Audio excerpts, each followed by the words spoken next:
What I am about to tell you will completely shatter your mind. It will permanently alter the very lens through which you perceive this illusory world. Look at the room you are sitting in right now.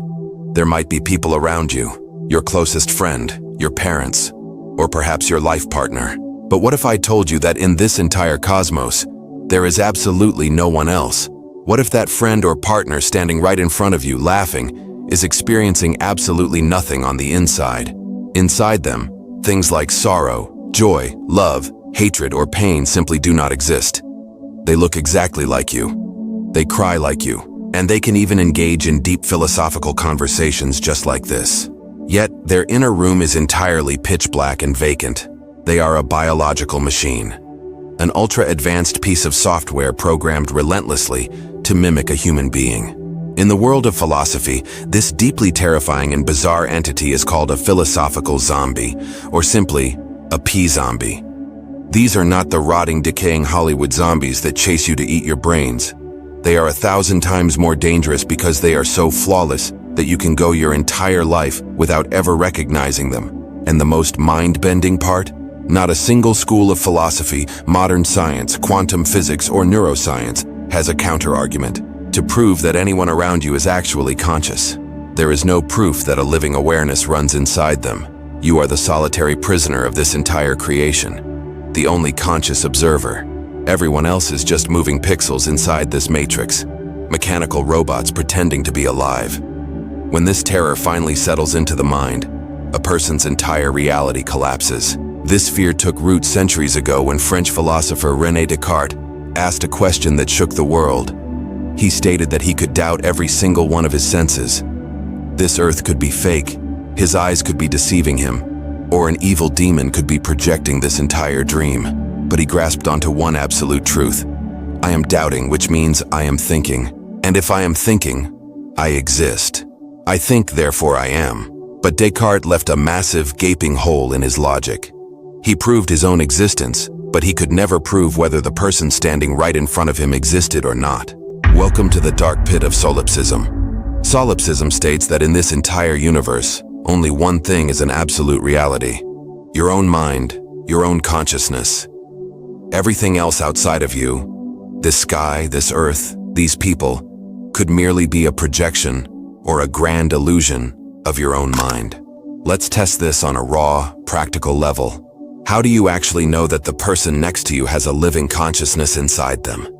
You might argue, when their hand burns, they scream. Tears flow from their eyes. When I say something good, they laugh. When they go through a breakup, they weep. But my friend, modern neurology and science state that this is nothing more than a complex input-output system. When a hand touches fire, skin receptors send electrical signals to the brain. The brain processes those signals, commands the muscles to contract, vibrates the vocal cords, and a sound escapes the mouth. It is an entirely mechanical process.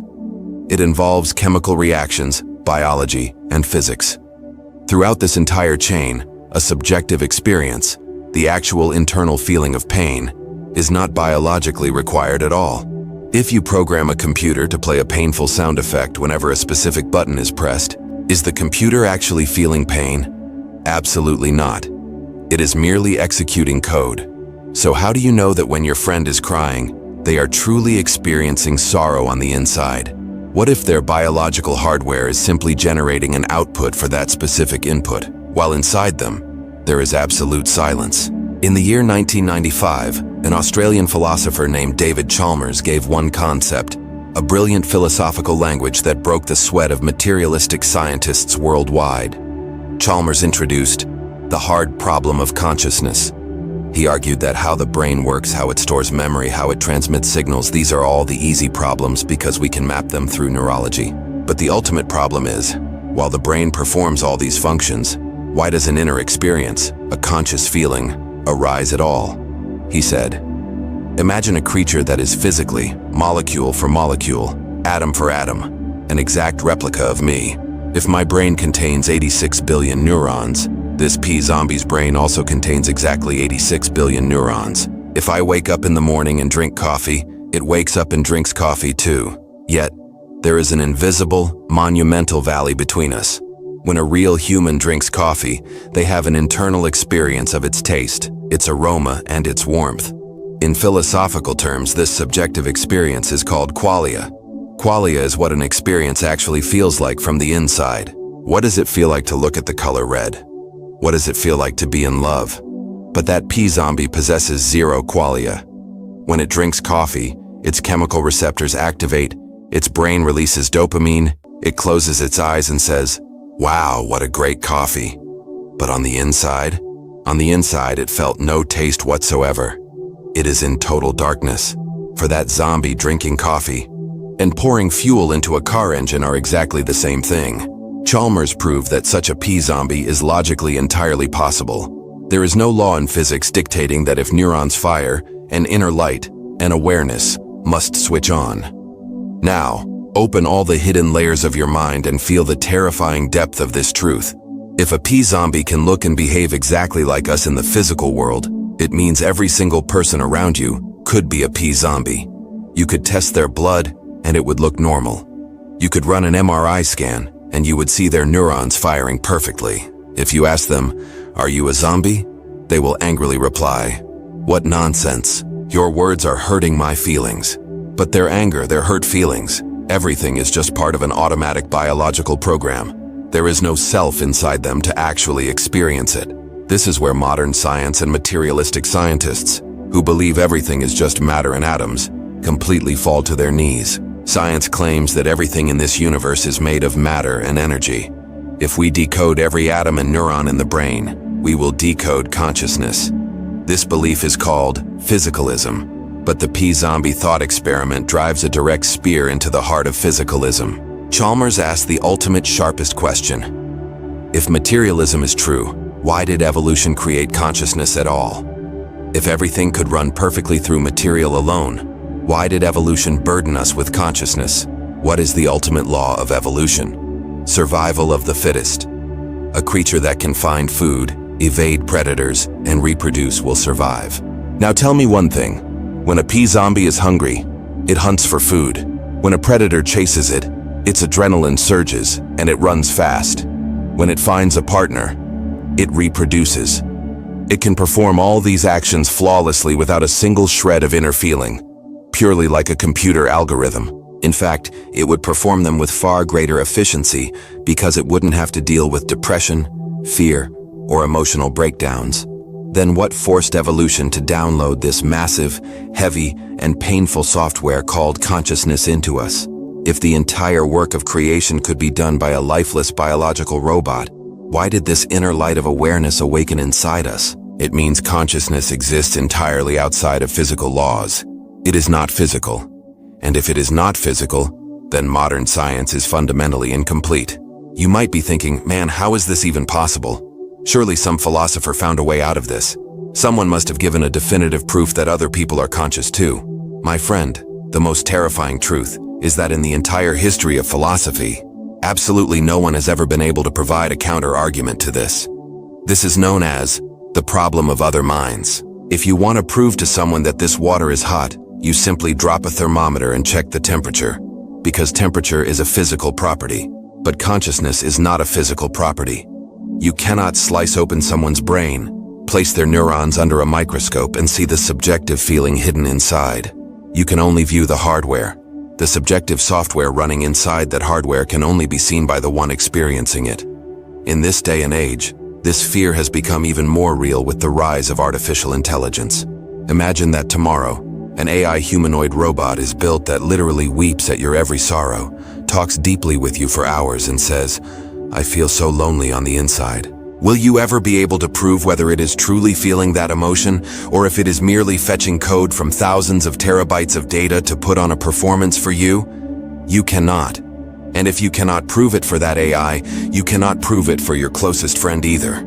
You are locked in the solitary confinement of your own mind. Everyone else is a ghost pretending to be alive. A school of philosophy called behaviorism tried to prove this wrong. They argued that what is observable is the only truth. If a person behaves as if they are conscious, then that behavior itself is their consciousness. But Chalmers instantly crushed them by stating that behavior is nothing but acting. And there is a monumental difference between acting and reality. If you tie strings to a corpse and make it dance, it will move, but that does not make it alive. After that comes the theory of functionalism, which claims that the brain is a computational organ, a type of computer. If the inputs are correct and the outputs are correct, then the system is conscious. But this faced an even bigger blow, which John Searle explained through his famous Chinese room argument. Imagine a person sitting inside a locked room who knows absolutely zero Chinese. He has a massive rule book that dictates, if a slip of paper with a Chinese character comes from the outside, he must match it using the rules to determine which Chinese character to send back out. Now, a native Chinese speaker outside slips a note under the door. The man inside, without understanding a single word of Chinese, simply matches the symbols using the rules and sends the correct reply back. To the person outside, it appears that whoever is inside knows Chinese flawlessly, while the man inside understands absolutely zero. In exactly the same way, your brain or a computer is merely processing symbols without ever understanding their true meaning. From the outside, it looks like the brain understands everything, but at the internal computational level, real understanding or awareness is not required at all. What is the ultimate takeaway of this entire philosophical journey? When you fully digest the fact that you can never truly verify the inner light of anyone else, a terrifying sense of existential isolation takes root within you. You feel as though you are entirely alone in this crowd of billions. But right here, the deepest source code of Gautam Buddha and Advaita Vedanta comes into play. Buddha said, "Apo Dipo Bhava, be your own lamp." Buddha realized centuries ago that even if everyone else is a zombie, even if this entire world is a mechanical matrix running without a soul, there is one thing that remains absolute: your own presence, your own witness consciousness. Even if this entire universe is a simulation made of zombies, you are not a victim of this simulation. You are the solitary witness of this entire setup. The rules of this matrix have bound everyone else to a robotic code, but it left that inner light inside you so that you could observe this game, understand it, and one day, break completely free from it. You are not a fake idea or someone else's hollow code, my friend. If everyone else is a zombie, it means this entire creation is running exclusively for you. You are the only audience member in this grand theater, and you are its director. Step out of the fear of this mindless herd. Recognize the truth sitting inside you that watches this entire matrix play out. Because in this entire cosmos, everything outside of you might be a dead code, but your inner server has always been alive, and it will remain alive forever. Wake up. Imagine waking up in the morning and walking down the street, and every single person you cross is a walking, talking computer program. The crowd commuting in the metro, the people waiting at the traffic signal. Neurons are firing inside their brains, chemicals are releasing, but there's no spectator sitting inside them. The projector of their brain is running, but there is no actual human looking at the screen. They are all automatic processing units built by creation as background decoration, just to make your individual game feel real. It is exactly like what happens in a dream. In a dream, yourself is entirely real, but all the other characters are just a creation of your own mind. They are completely fake. If you look at this through the lens of gaming, everyone around you is an NPC, a non-playable character. When you walk around in a game like GTA or Cyberpunk, the crowd on the street fights with each other, drives cars, and calls the police. All their actions look incredibly real. But do those characters possess a real soul or consciousness inside them? No, they are simply reacting to the game's code. The setup of this reality is just as dark. The only difference is that the graphics of video game NPCs are a bit flawed, but the graphics of the NPCs in this physical reality are rendered at the level of atoms and molecules, making their illusion seemingly impossible to break. Yet, a monumental breakthrough emerges from this profound philosophical dread. If everyone else is merely physical matter, and they possess no consciousness on the inside, it means physical matter cannot produce consciousness. Consciousness is a distinct, non-physical substance that happens to be logged into you right now. This means you are infinitely greater than the hardware of this physical earth. This body of yours will return to dust. The neurons in this brain will cease to fire. But the awareness that was experiencing this entire automation is a property that belongs entirely outside of this matrix. When David Chalmers presented this argument, his intention was not to terrify people. His goal was to shatter those scientific dogmas that claim a human being is nothing more than a box of flesh and bone. He showed that if we were all just machines, we would be P-zombies. But we are not P-zombies. At least you aren't. Because you are actively processing this right now from the inside, understanding it, and feeling the weight of this fear. There is no dark, vacant room inside you. There is a small, brilliant light burning within that carefully observes this entire existence. So the next time you step into a crowded place or talk to a friend, keep this thought experiment in mind. Your mind will instantly break free from anger, hatred, and fear within a single second. Because you will realize that if the person in front of you is just an automatic program, getting angry at their anger is exactly like smashing a hammer onto your monitor when your computer crashes. Your purpose is not to get trapped in this mechanical show. Your purpose is to detach from the spectacle and find your real self. When Buddha, after 6 brutal years of struggle, realized that all thoughts, all emotions, and all pain were merely patterns in the software of the mind, he completely stripped his identity away from that software. He saw that the body is just a machine, and the brain is its processor. And the moment he realized this, he permanently logged out of the automatic loop of this matrix. He knew that every character on the outside is a puppet being danced around by the rules, and absolutely no rule can ever touch the witness sitting inside. Let this entire concept sink deep within you, my friend. Let the tension in your mind dissolve, because you are the only entity in this entire universe who is truly alive right now. Everyone else is just part of a dead code. Do not carry this knowledge as a burden. Make it your ultimate freedom.